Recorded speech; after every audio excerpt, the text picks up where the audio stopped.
Your garden has such lush vegetation, Hilda. No wonder, even in your stories, all kinds of natural spirits appear. Even in your magnum opus Luna Aswang romance, they're all over, including your paintings. Why do you know so much about such things?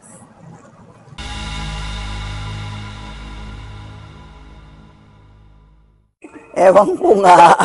Kasi my father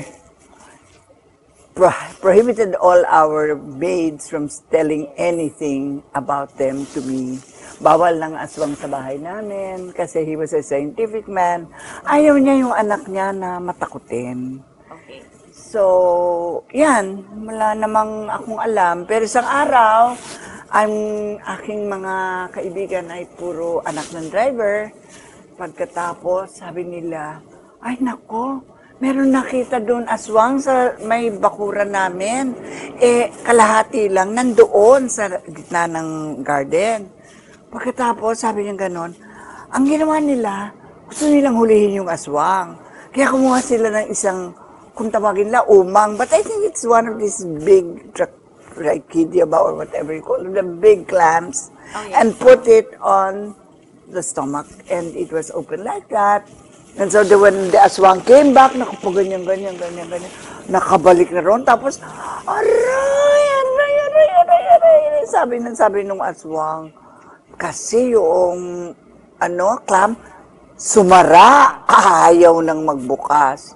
Hindi na siya pinakawalan hanggang namatay. Siyempre, ang takot ko. Meron kayang ganon. Hindi ako naniniwala na meron kasi sabi ng daddy ko, wala. Ayun, pero hindi ko nakalimutan ang aswang mula noon. And then, how did you eventually research about it? How did you manage to combine that real knowledge with information from? Kasi mahilig akong pumuntang nagkahalukay sa mga basura. Nung araw ang gulo-gulo ng anthropology department ng Ateneo. Wala naman library kagaya ngayon eh. Tapos, yung sa ilalim ng isang shelf na ganyan, katakot-takot na papel, yung pala, mga papel all about the aswang. And this was by Father Frank Lynch, correct? Oo. Si Frank Lynch nagtuturo ng anthropology nung, ano ba yun, Yes. 1970s. No, he was a high school teacher, I think, in the province, sa Camarines Norte in the 70s. Yun. And then taught in anthropology department. And that's how you Ayun. eventually got your research going. Yes, and I found them all. So I found quite a bit of things there. And I remember you were telling me how surprised you were that it turns out that the Bicol Aswang, right, which was his expertise, was apparently very much an important part of folklore. Yeah, and not only that, yung sabi nung study ay iba-iba raw ang klase ng aswang.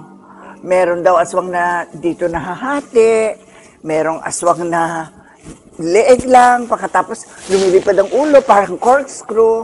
Meron namang aswang hanggang tuhod lang ang putol niya. Sabi ko, bakit ba hanggang tuhod lang puto, nagtiyaga pa, iniwan. Kasi daw, kailangan ng humuhon, para pagbalik nila, alam nila kung saan sila babalik. Ayun. Pagkatapos, sabi nila, merong flying aswang, merong walking aswang, ganon. Pagkatapos, eto pa pala ang tinuro nila sa akin. Nung araw daw, gagawa ng, yung mabahong magic ointment. Yung magic ointment na yon, kukunin mo sa langis ng nyog, natatatlo, iisa yung butas na ganon, iisa yung mata. Oo, pagkatapos, kukudkurin mo yun, pero kailangan madilim, mabagyo, nakakatakot, ganyan. Tsaka, yun yung gagawin mong oil. Tapos, alagyan mo ng tae ng manok. Okay. At saka, lahat ng mababahong herbs at magics to. Parang Para baho, basta yun ang gagamitin. Pagkatapos, ganito rin ang gagawin mo. Ito, ang maliit mong daliri. Kukunin mo yung lalagay mo dyan, hanggang sa maliit na to. Hindi ko maabot, sorry. Tapos, yun namang kanan. Dito rin, ganyan. Hanggang dito sa hanggang magganyan. Tapos sasabihin mo raw, kas, hanggang yung kas na yon hindi na nanggagaling sa bibig mo. Kung hindi galing na sa pakpak ng aswang, hanggang lumipad, nasa doon, sa taas. Yun. Ganun nagiging aswang. Tapos Yun ang paglipad nila. At ang kanilang launching pad, ay, Batalan. tapos yun yung ginawa mong libro. Right? Na ang Oo. ay Luna Aswang Inquiry. The Aswang Inquiry. Oo, pagkatapos yun din yung naging, ano yun, Luna and Aswang Romance, yung, Eventually, production. production na, yun yung And aming, Colin, you're also the one who illustrated this particular book, correct? yes.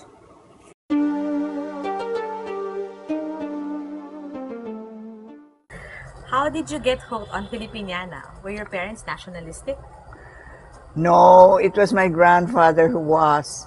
Alam mo, revolutionaryo yung aking lolo. Pero my father was born at the turn of the century, right after the revolution. Like his parents, he hated the Spaniards. He found the new colonizers modern, liberal, and friendly. The Americans made him a pensionado. Alam mo ba ibig sabihin ng pensionado? O siya. Ikwento ko na rin yung yung revolution, yung pensionado scholarship. Siya pinadala sa Oxford, England, in order to do his postgraduate in medicine. Okay, and he just loved the Americans like all people then. Mga amboy sila lahat. So it wasn't your parents who made you love Filipiniana? Hindi. Yun na namang mga kaibigan kong anak ng driver. Kasi isang araw, sa bahay ako nila, pagkatapos, pinakita nila sa akin ang kanilang readers. Ang readers ko, kasi Catholic school. Ayan, ang dami-daming snow, at saka merong acorns, at may squirrels, naglalaro sa snow, may snowman, may kung ano-ano. At saka ang pangalan ng kalye nila, Elm Street. Tapos pinakita nila sa akin itong Philippine Readers. Ay, sus, nakita ko, may dalawang bata na isa naka-stilts, ang taas-taas, at yung babae merong parang coconut shell sa baba ng kanyang paa. Pala yung Philippine Readers ni Camilo Osillas. Hindi ko alam ang illustrator nun si Fernando Amorsolo at saka malay ko pa ba noon. Tapos, basta impressed ako kasi ang ganda-ganda ng games kahit na hindi ko sila alam dahil iba naman akong era. Ayun. Ingit na ingit ako. Sabi ko, bakit ganun ang kanilang libro? Ang ganda-ganda yung akin. Parang ganun. Tapos parang gustong-gusto ko nang makarelate sa ganun libro. I was hooked in Filipiniana. I was 8 years old. Your two most anthologized stories are People in the War and A Wilderness of Sweets. And these are very powerful, very true-to-life stories. Did your family suffer much during the war? Hardly. In fact, up to the end of the war, we were still eating rice, where everybody was eating mga kamote, na may mga ulalo, at saka yung rice mixed with kung ano-ano. We had evacuated to Malabon in my aunt's fish ponds, which were in Bulacan, and what happened was we were always eating bangus. Parang that was our suffering, puro bangus ang ulam. And then we missed the carnage that was Malate. But when everybody came back to Manila after the evacuation, nag-uwian na lahat. Tapos they were telling all kinds of stories about what they had experienced. So many sufferings and so many... And ang kaganda ng storya. Talagang mapapagulat ako. Ang ganda-ganda talaga ng mga storya. Tuloy na inggit ako. Sabi ko, buti pa sila ang kaganda ng storya niya. Ako wala. Ganon. So, I put myself in their shoes and began to tell their stories. In fact, yung sa People in the War, yung storya ng mga tao doon is the story of Ofelia Limcaco, who is the sister of Cheloy Dance. And the story of Wilderness of Sweets that came from a nurse na siguro mga 56 years old during the liberation. Her name was Mrs. Olympia Sonido. And kailangan kong ilipat siya sa isang gusto ko batang narrator. So I changed her to a 16-year-old narrator called Joy.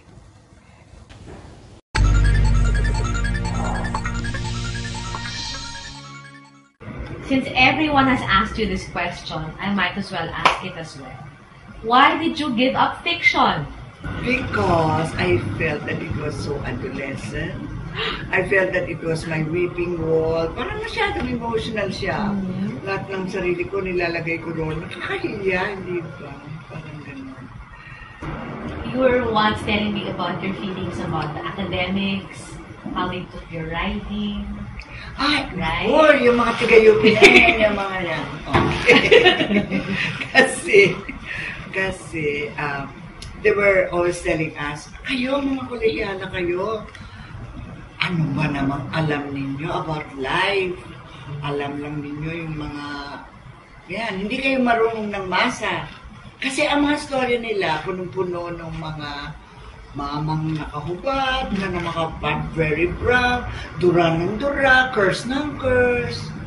Tapos yung mga babae, naku, labas na yung dede.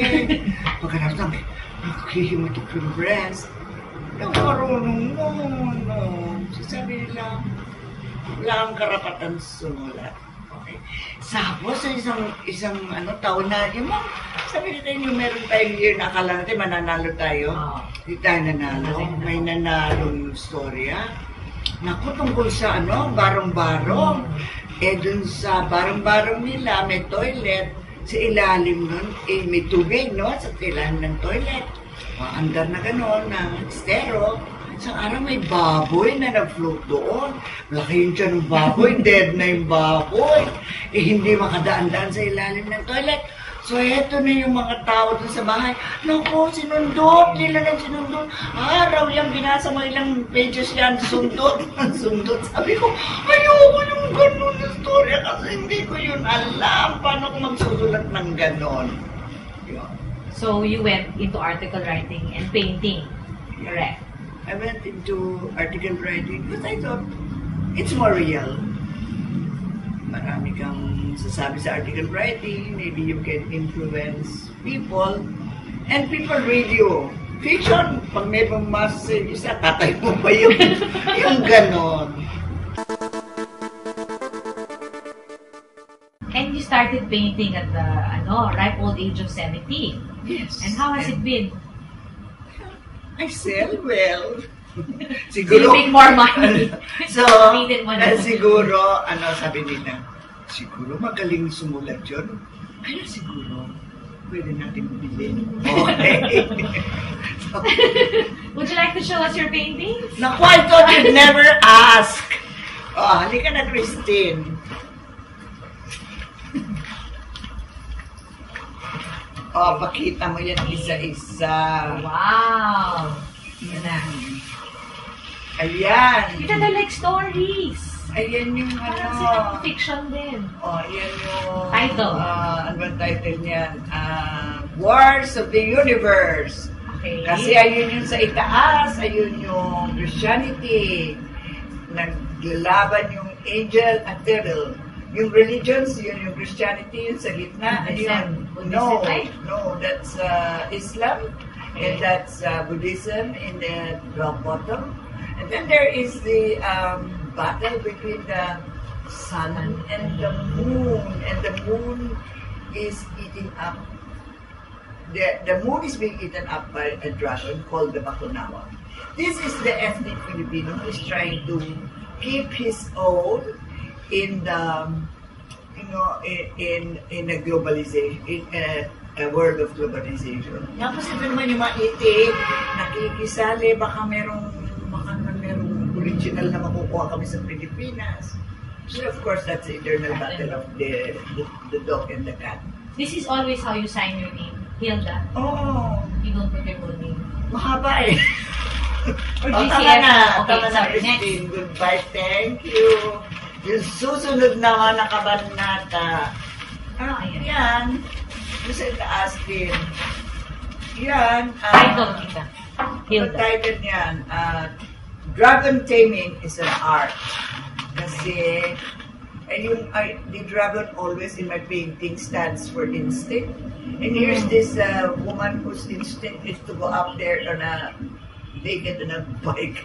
That used to be me when I was a young housewife. Ayun, she tries to get the instinct away. And then this is the secret chamber. Everybody has the secret chamber of what your secrets, secret and very erotic dreams are. And of course, these guys under them are the ones who are telling you, don't do this, don't do that, and they're the ones who curb your instinct. Out, instinct, okay, sunod na lang. Ito, ayan. Ayan. Ito is called flying lessons. They're teaching this girl how to fly. Okay. And she's being taught by these 3 old women who are what you call the brujas. They're the wise women. And the mother is very nice. Ganyan ka ba? Yeah. Pagkatapos, yung kapatid nila, gusto rin matutong lumipad. It's naman metaphorical flying. Napaka-old style naman itong gawin ito. In fact, she has one hand already in the thing, and the other hand she's trying out the waters. Ayun. Is it mixed medium? Hindi, watercolor lahat yan. Oh, team, tama na. Ayaw na nila. Meron pa. O yan, sige, walang katapusan yan. Oo. Ayan yan, ano. Mortals, Immortals, and Invisibles. Yes. Ay, salamat natin kayo. Welcome. Yun yung mga immortals sa itaas. Nandiyan mga anghel. Nandiyan din naman mga nag-meditate. Meron namang anghel na nasisingit lang doon. Meron pang devil na isang nasisingit. O yun. Pagkatapos, yung ganyan dyan sa gitna. Naku, aliw na aliw ko dyan. Ang pangalan yan, ito. Wall of Heaven. Nagsiseparate yan. Ito yung Earth. At tingnan mo naman kung sino ang Queen of Earth. Little Miss Philippines. Siyempre, corny mo eh. Tapos sa paligid naman lahat na nag-aalaga sa atin, all the nature spirits. Alam mo naman, elemental. very close ako sa mga, so ayan si Aswang, ayan si Fairy. Ay, sino ba yung Fairy? Oh, ito si Bunso? Ay, hindi, si Capre. Capre, sorry, kasi din ako yung kwento ko eh. Oh, sige. Ayun si mga Tigbalang, of course, tapos si Aswang. Tapos, ito yung Gwente. Kasi doon lahat yung mga nakahalikan, nilagay nga nila sa hell. Tapos,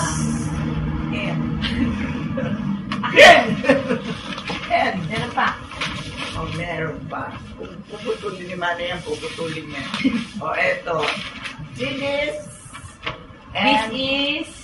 de la Cruz. Heart by Babette. Kasi The Eye, Vivid, and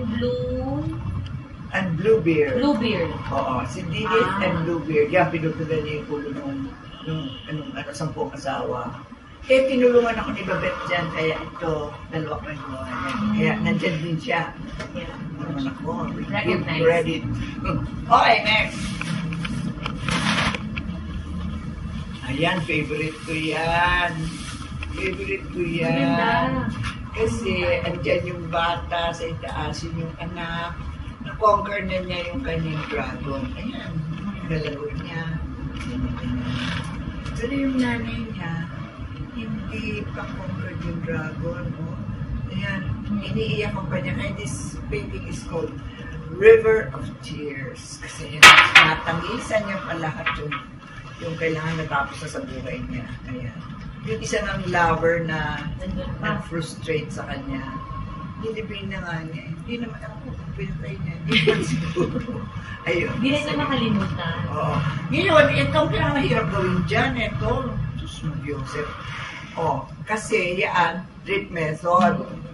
Eh, naku, pag nag-drip method ka, di igaganon mo. So, Joseph, lahat ng pintura na pupunta sa akin, pajama.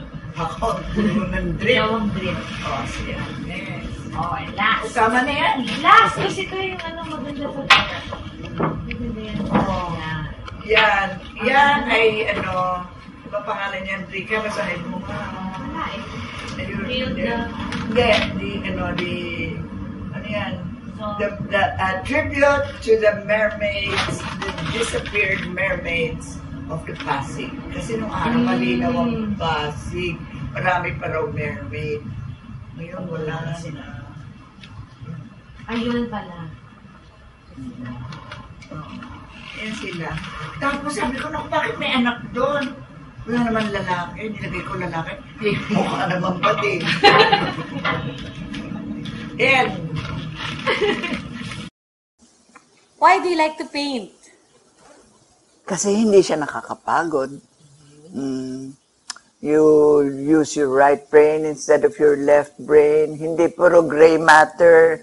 Hindi puro reasoning. Kailangan lahat rational. But sa right brain, you bank on inspiration and instinct. Yun.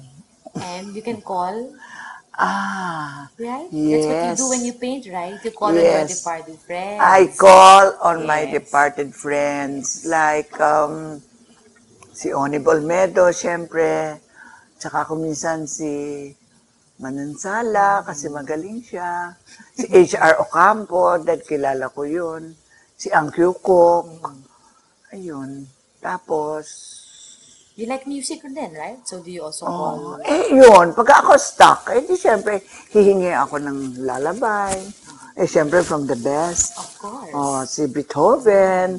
Di bibigyan ako ng lalabay. Di matututo na ako.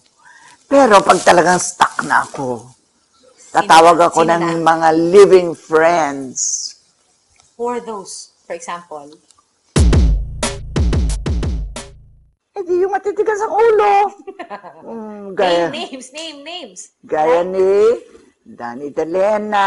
Ayan, sabi niya, ay nako, ikaw Hilda, huwag ka nang kukuha ng art. Masisira ka. Pagkatapos, kung meron kang kapirasong ma-drop na dumi sa yung painting, huwag mo siyang buburahin, mabubutas lang yung papel mo, kakabura mo. Ang gawin mo, kung meron kang pinipaint na animal, isama mo yun, naging pulgas ng aso. O kung lumilipad naman siya, ano ba siya, angel o langaw, kung anong gusto mo. Kasi kinakwento mo before yung natutunan mo kay Onim. Remember? Yung life lesson niya na pag nag-drawing ka. Oo, diyan ba yan? Oo, yun yun. Kwento mo sa akin yun dati. Si Onib, tinatawag ko, yun halos parang hinahawakan na niya yung kamay ko. Tinutulungan niya akong mag-paint. Tapos kasi, si Onib nung araw, kahit lumalagpas sa page, sige pa rin, tuloy-tuloy. Sabi ko, Onib, dyan na yan, oh. Meron na yung guhit dyan. Wala siya, sige pa rin, ganyan. Ay, siguro natutunan ko, no rules. Parang yun ang kaya ko, alam ko yun. Kaya pag ako nagpe-paint, wala akong iniisip na saan ba ako magsisimula? Dito ba o dyan ba? Alam ko yung general trend saan ako pupunta. Pero hindi ko alam na itong lagay mo rito, ito lagay mo rito. Malay ko nun. Sige lang, sundan mo yung kamay mo, sundan mo yung kamay mo. Mamaya pag nabuo siya, ganyan talaga ang gusto ko. So, yun. So you would say you have a hard time learning when there are rules? Zero. Masirap ka. Wala talaga. Ang pag-asa. So, how are you able to finish your master's thesis? Kasi, May kwento yun. Kasi nung araw lahat ng thesis kailangan meron kang pinipiling Canonical writer. somebody that is a foreign writer, and then there are many things written about him or her, and then you copy all of this down. Yun ang ginagawa nung araw, ginugupit mo yan, pinapaste mo, tapos meron ka ng thesis. Taas ng grades nun. Hindi ako marunong nun paano? Kahit naman sa dancing, wala rin naman ako alam pag Freestyle ka. Panay freestyle. Panay freestyle. Pero makako-choreograph ako. Yun. So how did you solve the thesis? Kasi nakagraduate ka in 1968. Ayun. Kasi, marunong ako sumulat ng story. Yes. So sabi ko, yun lang na maalam ko Baka pwedeng ipakita yan sa Ateneo. So I did. And I had 13 stories to put together. I think they were kind of either inattentive or kind at the time. So or they recognized your brilliance. No. So they allowed it. And it was the first thesis on creative writing that came out in Ateneo. And precisely by breaking the rule, you were able to create a new rule. Because now that's acceptable. Creative writing, yes, as a thesis. Is this also why you don't like to teach? Because it's more than that. What? Because you'd make a great teacher. No! Because? I wouldn't know how to teach anyone how to be free. It's not something you teach. It's something you have to learn by yourself.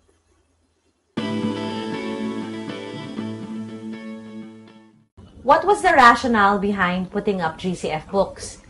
Tell us naman, Hilda, about your coffee table books. What was it that you really wanted to achieve with these books?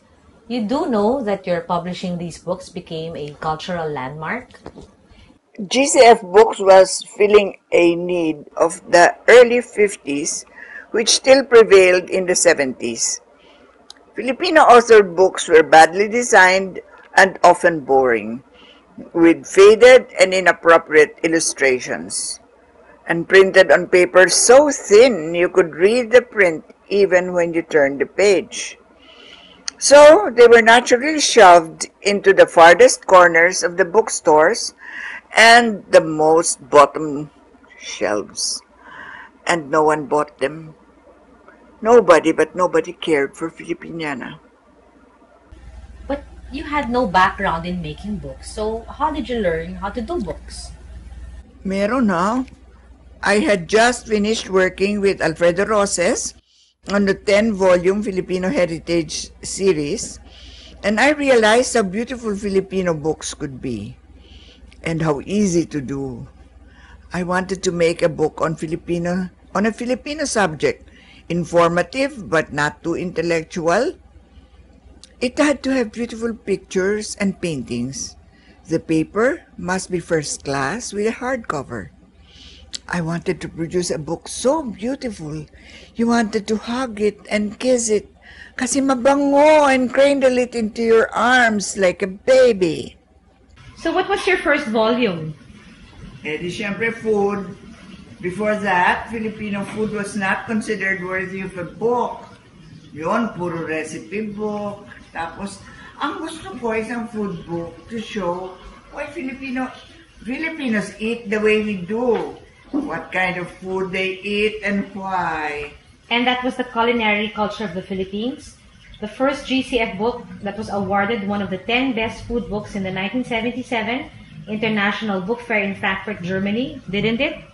Yep. What about this one? Turn of the century. Because of its design, it made such an impact on the Manila scene. Yan ang Art Nouveau team. Nung sabi ko kay designer na ni Crisio, gusto ko ng Art Nouveau theme, sabi niya, ano ba yun? Hindi niya alam kung ano. I had to Xerox old Spanish magazines of the turn of the century to show him. Pero ganun siya kagaling. Dinisign niya each page using only Filipino motifs, but he never copied anything from what I showed him. And for years or more, his designs were being duplicated in magazines and newspapers and books. These were always inspired by Nick's designs. Kind of trendsetter yung Nick Ricio, no? Which was your bestseller? By far, ancestral houses and folk architecture. They are always used in architectural schools because the ancestral houses had a lot on the Bahay na Bato and the other on tribal dwellings. They were very basic information. Folk architecture, they're all about houses of the minorities. Kabahay Kumbu, gawa ni Encarnacion, ni Father Bobby. What's this book? Being Filipino? Minsan, gusto namin maglokohan. This is Nick's 69 book. You read the text there. Tingnan mo. Then you turn it around and look at the pictures from there. 69, di ba? These were costly to produce. Did you have any problems with price? Definitely. A Filipino book in the 70s cost about $12.50. Our first books were $140 to $220. Some said, why do you make books for the rich? Books should be affordable by everyone. Pero sabi ko, isn't that the responsibility of the states? Bakit ako? If you want a Mercedes-Benz, how can I make it for the cost of a jeepney? But afterwards, the same critics would lay away books with my distributor and pay for them on installment. I noticed that the books you wrote yourself are mostly published by other companies and not GCF books. Why naman? Well, I have low self-esteem. When it's my book, I always think no one will buy it. Ayokong malugi. So most of them are with Karina Bolasco. So I'm not a GCF books writer. I'm an Anvil author.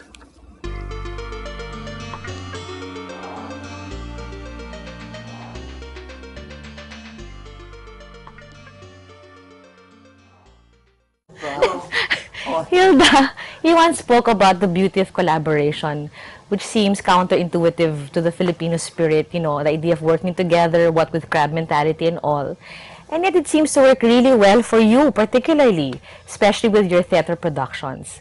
Share naman your trade secrets. How were you able to make all these different artists work together really well?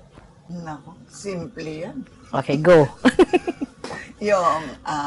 We always, in GCF books, we always began with lunch. Kasi man, you always Smart. have to eat lunch, hindi ba? So I thought it was the best way to get everybody here on time. And also, there's something about breaking bread that bonds people. And so the contributing writers and the contributing illustrators and the editor who was also not a permanent editor, Yes. and everybody else could really work. They know each other very well and work together quite well. We met once a week, and we really did a lot of work. And more than anything, it was a lot of fun. Show us a book with the most collaboration. Siguro yung History of the Burgess.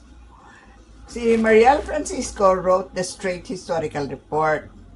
Si Ferriola, na Kenkoy, wrote all the sidebars with anti-colonial comments pertaining to each period. Tapos yung si Odette Alcantara na mas Kenkoy pa at si Oni Polvedo, the super Kenkoy, spiced up the comments and made them very funny. Nick Ricio did the illustrations, but we also invited Jess Abrera and Onib to do cartoons. That made the book crazier. and everybody loved the book. Hilda, what about naman those huge theater pieces? Hindi ganun din. My only skill, whether in bookmaking or theater, is being able to recognize talent. Even in people not known to me. Because I follow their works and remember what I like about them. I know exactly what part of bookmaking or theater production they will fit in. Sometimes they are complete strangers, like Rodi Vera, our scriptwriter for Luna and Aswang Romance. He was a consistent prize winner in the Palanca Awards. And I saw one of his plays.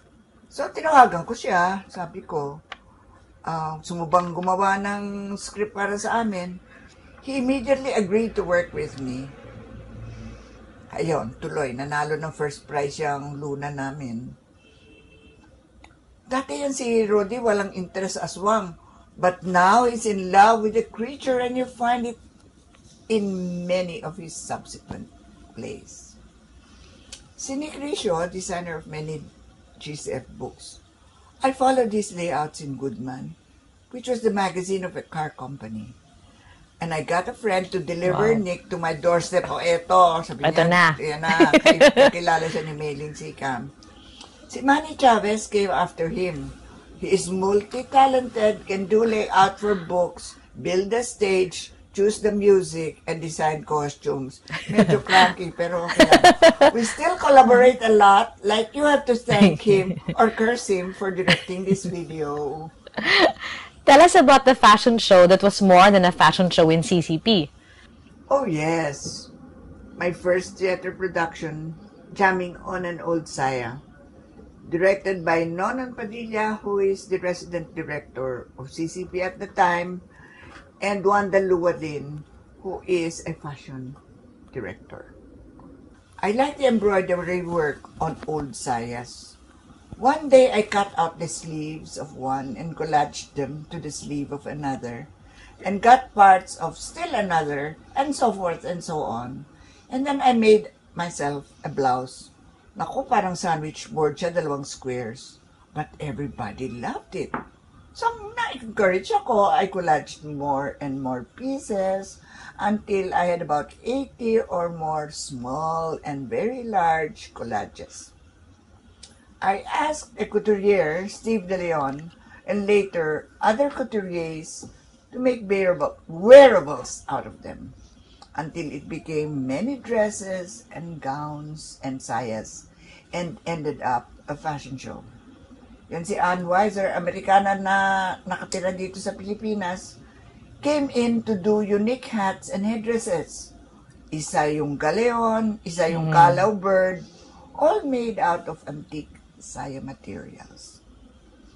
So it didn't end up a fashion show, but a real theater piece in CCP with dramatic props and lots of original things like the bicycles and windsocks and a pot of candies and somebody's hair being cut and a male model painted gold that don't belong at all to a fashion show.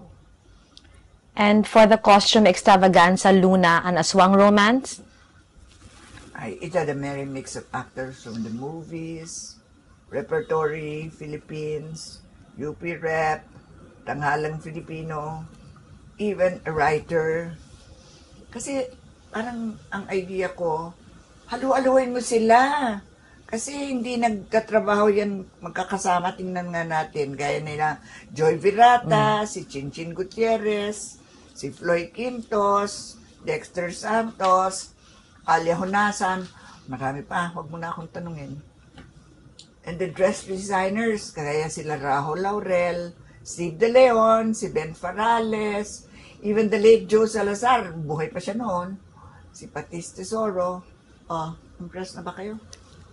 Nobody ever said no to a collaboration with us.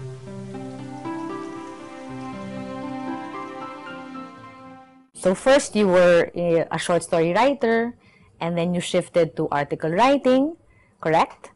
And then you went to publishing, and then you went to theater production, and then now naman you're into painting. Wouldn't that describe you as a dilettante? Sus naman. My God, you know what a dilettante is? It's someone who flits from interest to interest and hardly gets their feet wet. Yun ang tinatawag na saw-saw patis. Me, I think I dive very deeply into everything I do. I study all about it. I even put my money, my husband's money into it. And then I work very hard at it. And I put my money where my mouth is, and everybody gets paid. So, yung ba tinatawag na dilettante? I don't think any one of the things I've been attracted to is my lifetime calling. For instance, I have no ambition to be a book magnate like Mrs. Socorro Ramos, or to fund theater productions for life, like Repertory Philippines. Hirap yata noon. I think I just like to do things that have not yet been done, in the Philippines anyway, to be the first stepping stone. Mariel Francisco, who's my friend, calls me a door opener, also known as trailblazer. I become the one-woman bomb disposal unit so that it's not so difficult to go through the same path again. Most of the things I did were firsts. So maybe that's my calling, door opener. I like that.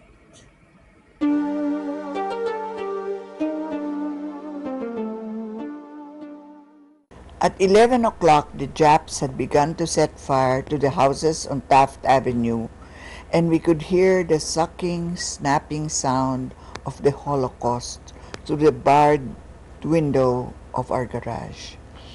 Pieces of walls and roof floated eerily in the air like scraps of paper in the orange-red, heat-drenched sky. Papa thought it best to move to the church, and we helped my brothers pile our belongings on a wooden pushcart which we rolled out into the street. Outside, a girl lay dead face down in the canal, her buttocks and her legs sticking up. People were all about, trundling pushcarts, hushing children, seeking cover in panic behind some crumbled wall, whenever the plane staged a dogfight directly overhead. Smoke hung thickly upon the air so that you could look right into the sun.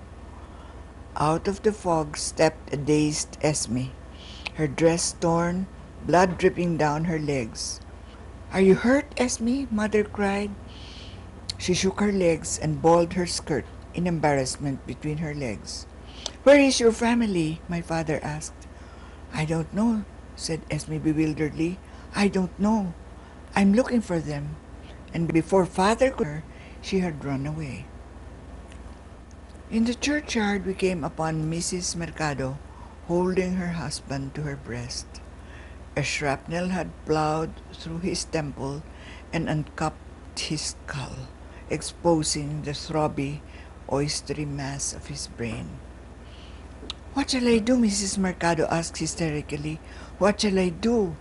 She rocked him in her arms, and his eyelids flickered in sorrow, and she bent down and sucked the breath out of his fevered mouth. Mother fetched a clean towel from the pushcart and told Bobby to wet it, and I looked away as Mother wrapped it around Mr. Mercado's brain. And Papa went to search for some brandy, some gin, anything to dull the pain. We wet our own handkerchiefs in the fountain of the churchyard and placed them over our nose, and the interior of the church was filled with smoke. And we made our way to a side altar thick with marble slabs proclaiming in gilt letters a wish of peace for the dead. Our neighbor, Mr. Ilustre, came in through a side door in high spirits, for a relative had told him that Santo Tomas had been liberated and that the Americans were building a pontoon to take the place of Santa Cruz Bridge. Mr. Ilustre would not come inside the church, but sat by the door with the bullets whizzing past his ears and folding his arms over his chest. He had inverted a flat wash basin with corrugated edges over his head like a comic helmet, and whenever he wanted to say something, he had to turn his head very slowly so as not to tilt the wash tub off balance. But after a while, Mr. Ilustre pitched forward, and we didn't have to examine him to know that he was dead. The parish priest walked down the aisle, carrying the ciborium, a golden-rayed sun upon his breast. "You can't stay here," the priest told the families grouped on the pews. "The church is choked to the belfry with dynamite." The wind had changed direction, and the fire was moving away, and we decided to go back to our house. We found the back part of the house collapsed, and the sooty chimneys in squashed masses among the frames of windows and doors.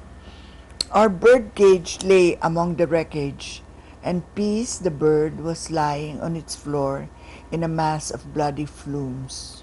We crawled into the garage and cooked a meal of gruel, building a small fire with the wood of a broken chair. By 3 o'clock, the Japs had become desperate and were killing every male in sight. We hid Papa and Pabi under some pillows and bedclothes and sat on them till they complained that our weight would kill them faster than the Japs. Leo was nowhere in sight, gone on some foolish errand of mercy, with a bottle of disinfectant and a swab of gauze. Through a gap in the door, we could see the street strewn with corpses like so many dolls. A Jap stalked by with a fixed bayonet, and his foot tripped on a mattress rolled against the fence.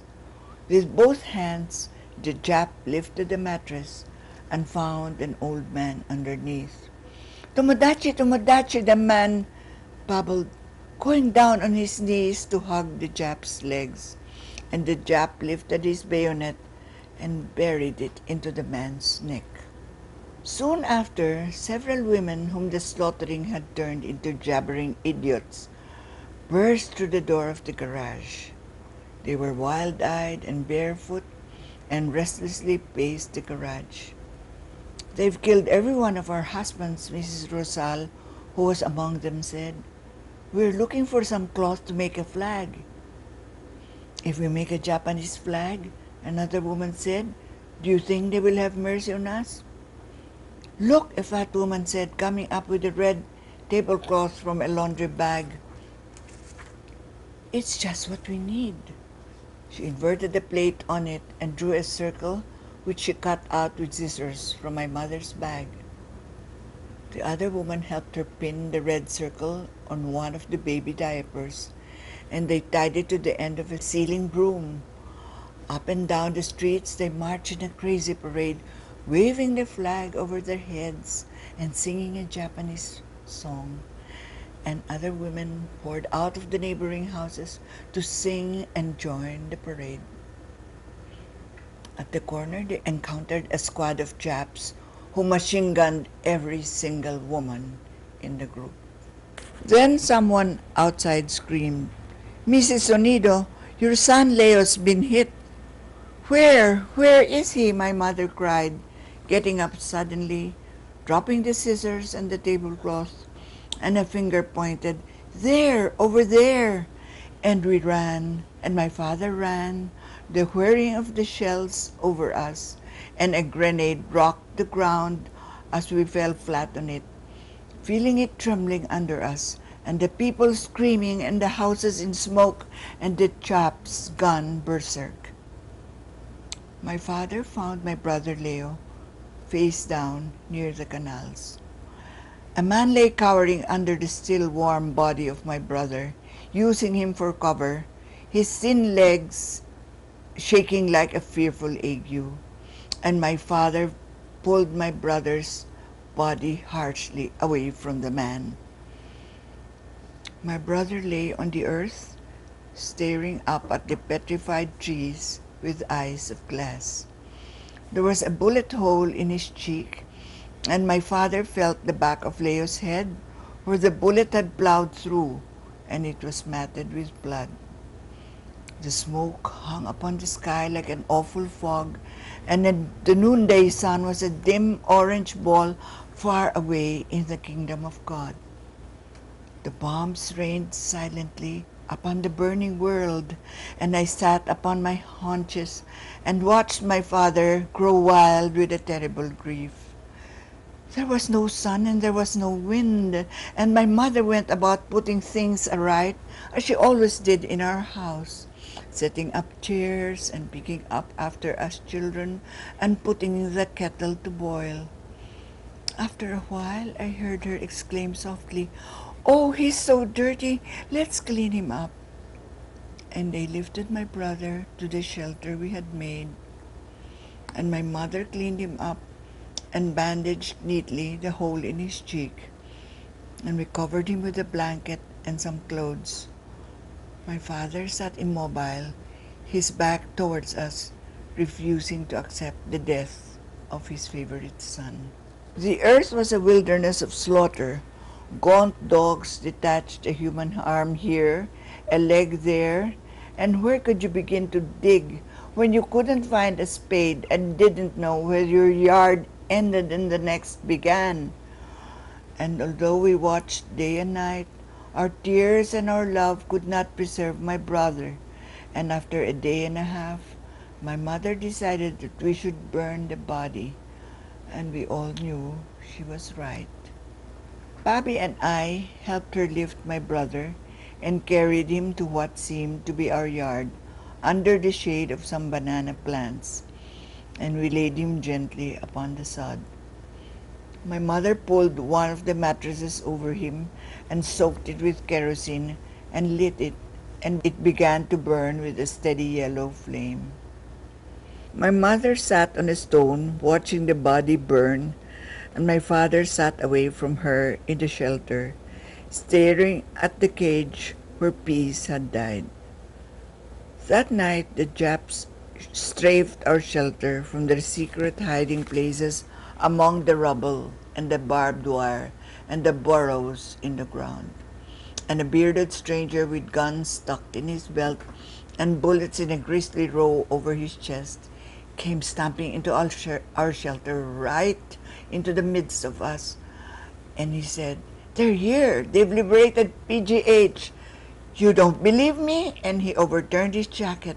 "Look at my treasures. Look at all that chili con carne and spam." And forthwith he peeled a tin and, laughing, proffered the minced red meat to us. "Where is Leo?" said the stranger, looking from one to the other of us, holding out his feast of meat. "Where is Leo?" And Bobby said, "Oh, Badal, he's gone, he's gone." My mother always said, "My joy, be brave." My brother had been dead 2 days, but fresh bodies are difficult to burn.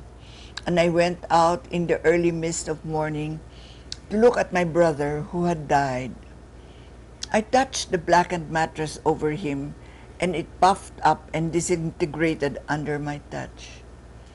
Half of the body had already gone, and a heavy sweetish odor came from the remaining flesh.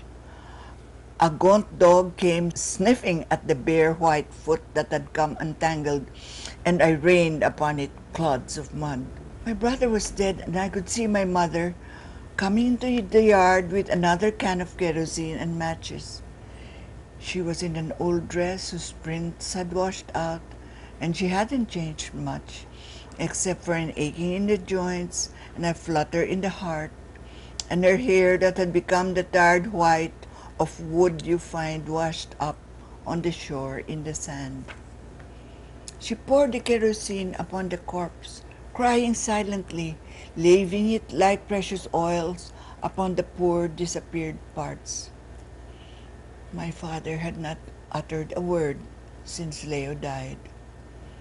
An American tank rumbled by, and I had never seen one, so I walked to the gate to watch. The gate had fallen on its huge hinge and hung like a torn wing. On the littered street lumbered a large, muddy gray-green tank with stars on its body, and several pretty girls with lace around their necks were sitting on its top with some GIs. A guerrillero in a ragged hat was walking behind it, holding up the bloody head of a Jap. People were dancing on the streets, hugging one another, with tears in their eyes, and whenever they yelled, "Victory, Joe!" the GIs threw showers of candy and gum. One of the chewing gums in a red, white, and blue wrapper landed on the crossbar of our gate. I picked it up and kept it in my pocket because my brother was dead. My brother was dead, and I couldn't find a flower, but I could save him a piece of gum.